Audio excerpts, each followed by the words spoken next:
pendaftaran itu ada sekitar 17.000, sedangkan yang diterima hanya 50 orang. Yang terima 50 orang, pendaftarannya 17.000. Optimis men, optimis. Jangan Itu se-Indonesia? Se-Indonesia. Se-Indonesia.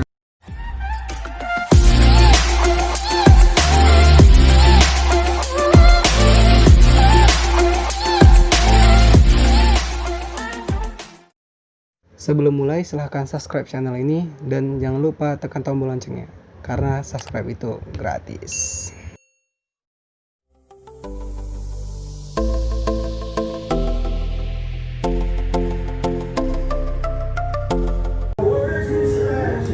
Hello guys, welcome back to Akademisi Channel. Nah, jadi hari ini kita akan kembali bahas seputar beasiswa. Dan kali ini kita akan bahas beasiswa CMB Niaga. Nah, kali ini kita sudah bersama awardee-nya langsung ya, awardee beasiswa CMB Niaga, Muhammad Hafiz. Nah, boleh kenalkan diri lah ya kan ke teman-teman Akademisi Channel. Jadi kawan-kawan akademisi ya, yang di CEO kan oleh Bang Aldi, Bang Ipal ya Bang. Nah, mau perkenalkan kawan-kawan, nama aku Hafiz, Muhammad Hafiz. Sekarang sedang bekerja di Universitas Pajajaran, tepatnya di Fakultas Hukum ya. Dan kayak yang dibilang Aldi tadi, aku alhamdulillah beruntung sebagai salah satu awardee dari beasiswa CMB Niaga.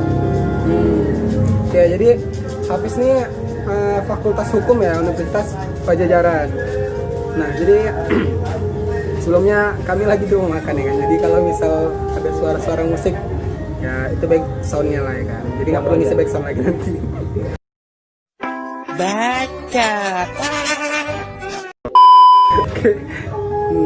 Nah, jadi langsung aja kita bahas tentang beasiswa CMB Niaganya. Nah, jadi Pes, ini cerita kita ngobrol santai aja nih ya kan.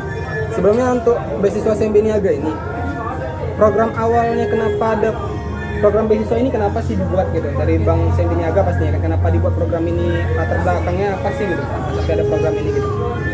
Jadi sepemahaman aku ya, setahu yang aku bisa ngerti, kalau program beasiswa ini kita tahu ini dari CMB Niaga. Jadi CMB Niaga itu salah satu korporasi kan, salah satu bentuk usaha badan hukum dalam bentuk bank dalam bidang keuangan. Nah, jadi setiap korporasi itu punya satu yang dinamakan dana CSR. Dari CSR. Social Corporate Social Responsibility. Ibaratnya itu dana pertanggungjawaban korporasi untuk masyarakat di sekitarnya. Nah, kebetulan CMB Niaga mengalokasikan dana CSR ya, membuat komunitas kejar mimpi itu. Kejar mimpi. Kejar mimpi. Nah, salah satu program dari beasiswa dari komunitas kejar mimpi itu membuat beasiswa untuk mahasiswa S1 di semester 5. Oh, berarti dia ada apa ya, kategori gitu ya, mahasiswa S1 semester 5. Iya. Jadi kalau D3 atau mahasiswa S1 tapi semester 1, 2, 3 nggak bisa ya? Belum bisa, belum ada ininya, belum ada programnya. Itu karena batas SKS atau gimana? Atau memang program ditetapkan dari CMB? Enggak, emang program yang diterapkan dari mereka. Oh, yang dari bisa mereka. ikut seleksi itu cuma mahasiswa S1 semester 5 atau yang stiker gitu. dengan S1 ya. Kalau diploma di D4 berarti bisa. D4. Oh. D4 dan S1. Oke, sip, sip. Yang setara dengan S1 lah. Nah, jadi gitu tanya teman-teman ya. Jadi yang bisa ikut ini adalah mahasiswa S1 semester 5. Nah, seperti itu. 5. Semester 5. Nah, seperti itu. 5.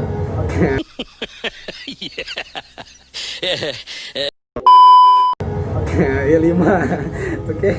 Nah, jadi kita langsung lanjut ke tahapan pastinya ya kan. Karena gini kan setiap beasiswa itu kan pasti ada tahapan seleksi yang dilalui gitu. Nah, jadi kalau biasanya beberapa beasiswa itu beda-beda nih tahapannya gitu. Ada yang cuman kayak BU misalnya kan. Kalau BU itu cuman tes berkas sama wawancara selesai gitu ya kan. RK. Nah, RK misalnya, kalau RK itu ada 5 tahap. Kalau RK itu ada 5 tahap gitu ya kan, banyak. Nah, jadi kalau CMB Niaga sendiri itu gimana sih tahapannya? Ya, kalau dibandingkan kuantitas tahapannya dari RK nggak sebanyak RK lah. Kayak gitu juga lah. Oke. Jadi kalau di tahun aku kemarin tahapnya ada beberapa tahap. Kalau nggak salah itu aku 4 tahap kemarin. Yang satu 4 tahap, seleksi ya. administrasi, yang kedua pre-screening namanya, itu seleksi administrasi lah misalnya.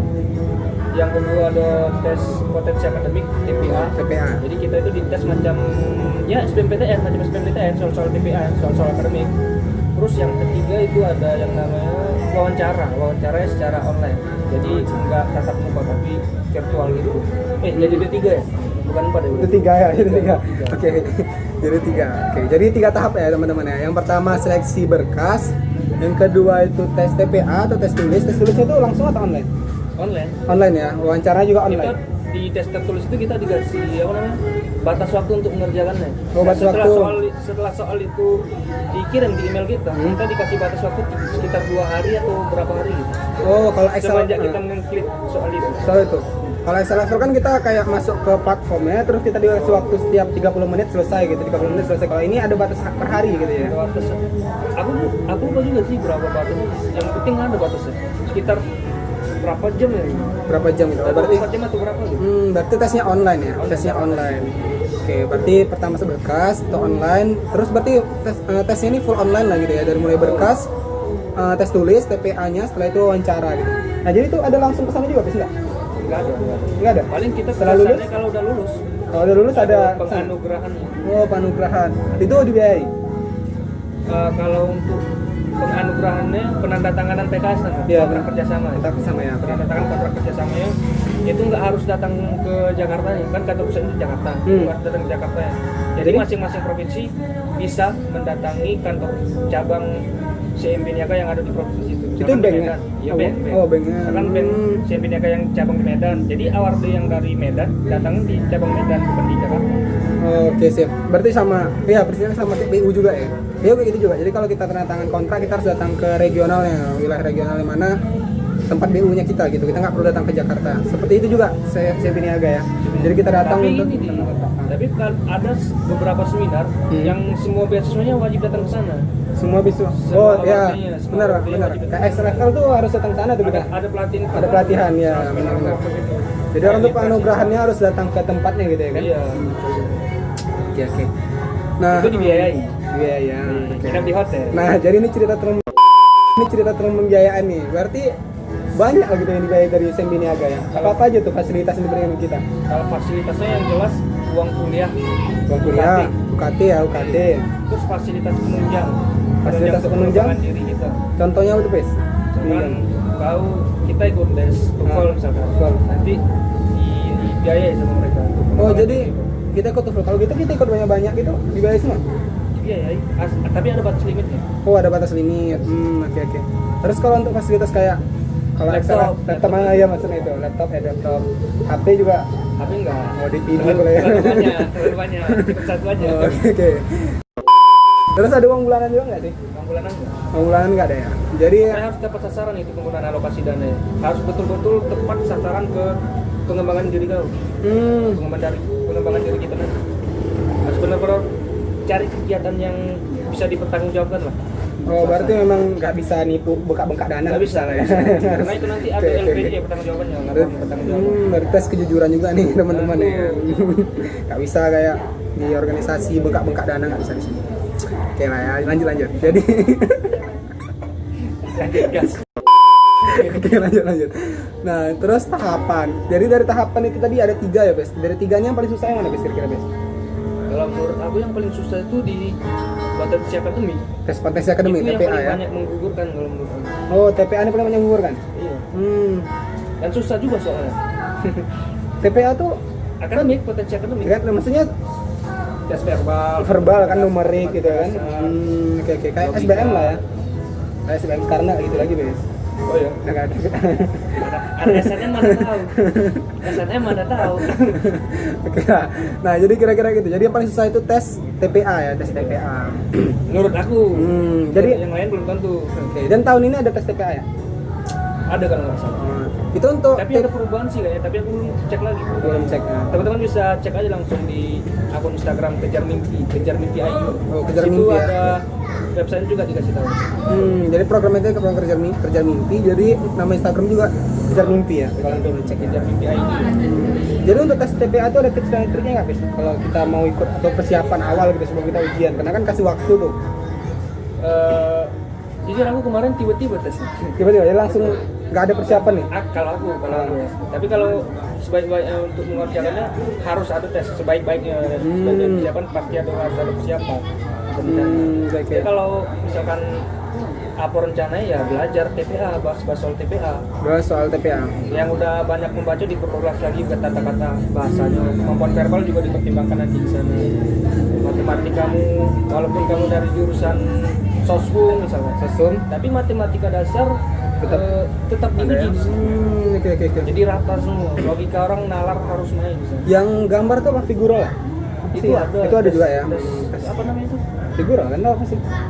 Nah, itu Figura lah, pokoknya itulah namanya. Ya kan lupa ya kan udah lama SBM tuh udah 3 tahun lah. Anda SBM, Anda Nah, SBM. tapi kita ikut bimbel kan itu. Iya betul. Namun tapi tidak mengikuti. Ya aku anak SBM, anak SNMPTN, jadi nggak ngerasa lah susah payahnya jadi payah anak SBM. Aku bangga jadi anak SNM. Sama loh kita. Oke, next. Nah, jadi itu tadi ya tips sama triknya itu kita harus buat persiapan. Persiapannya mencoba menyelesaikan soal-soal TPA gitu ya. Berdoa. Nah, berdoa paling utama. Oke. Ini nanti kita bahas tips sama trik di akhir nih, Bes, setelah ini. Oke, next.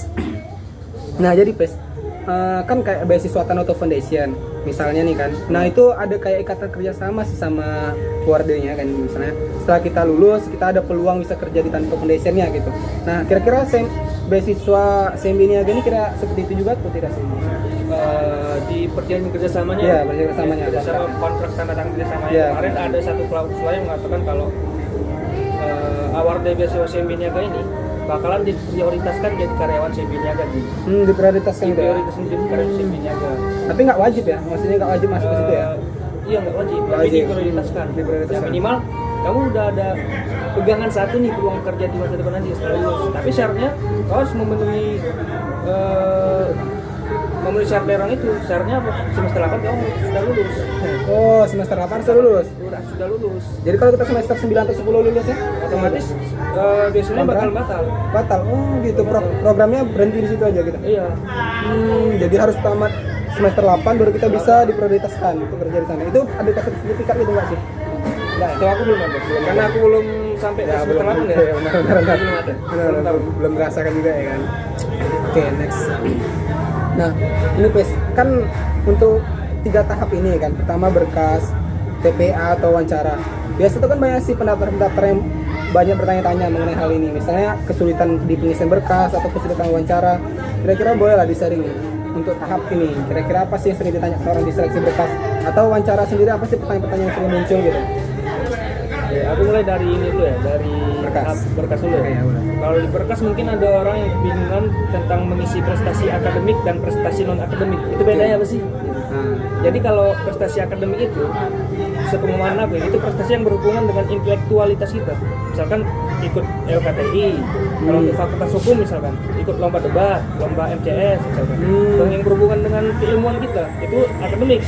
Nah, sedangkan untuk yang non akademik itu berkaitan dengan yang di luar intelektualitas kita, di luar keilmuan kita. Keilmuan kita. Misalkan kita berbakat dalam menyanyi, ya itu bakat kita menyanyi, ya itu prestasi non dan akademik. itu harus ada sertifikatnya.